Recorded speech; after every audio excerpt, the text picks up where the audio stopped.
ஒரு கையொப்பம் ஒரு குடும்பத்தை எப்படி பிரித்தது தெரியுமா?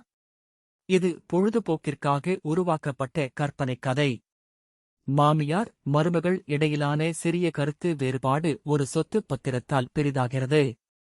குடும்பத்தினரிடையே ஒரு சிறிய மனஸ்தாபம் வளர்ந்து ஒரு முக்கிய சொத்து குறித்த சண்டையாக மாறியது. அவர்களுக்குள் சண்டை பெரிதாக குடும்பத்தில் ஒரு போலி பத்திரம் குறித்த சந்தேகம் எழுந்தது. அந்த பத்திரத்தில் உள்ள கையொப்பம் போலியானது என்று ஒரு சகோதரர் சந்தேகித்தார். அவர் தன் சகோதரரை நம்பவில்லை. இதனால் குடும்ப உறவுகளில் விரிசல் ஏற்பட்டது. இந்தச் சந்தேகம் பெரிய பிரச்சனையாக மாறியது. குடும்பத்தில் அமைதி குலைந்தது. உண்மை வெளிவர அவர்கள் பத்திரத்தை ஆய்வு செய்ய முடிவு செய்தனர். நிபுணர்களின் ஆய்வில் பத்திரத்தில் உள்ள கையொப்பம் போலியானது என நிரூபிக்கப்பட்டது. அந்த போலி கையொப்பம் வேறு யாருமல்ல, அவர்களின் நெருங்கிய உறவினர் ஒருவரால் போடப்பட்டிருந்தது.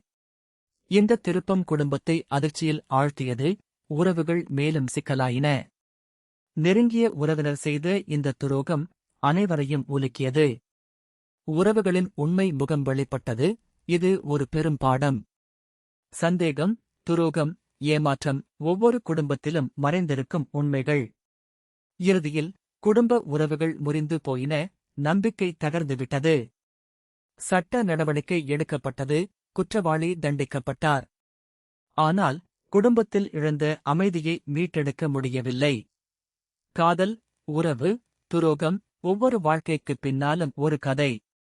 ஒரு கையொப்பம் ஒரு குடும்பத்தை எப்படி பிரித்தது தெரியுமா?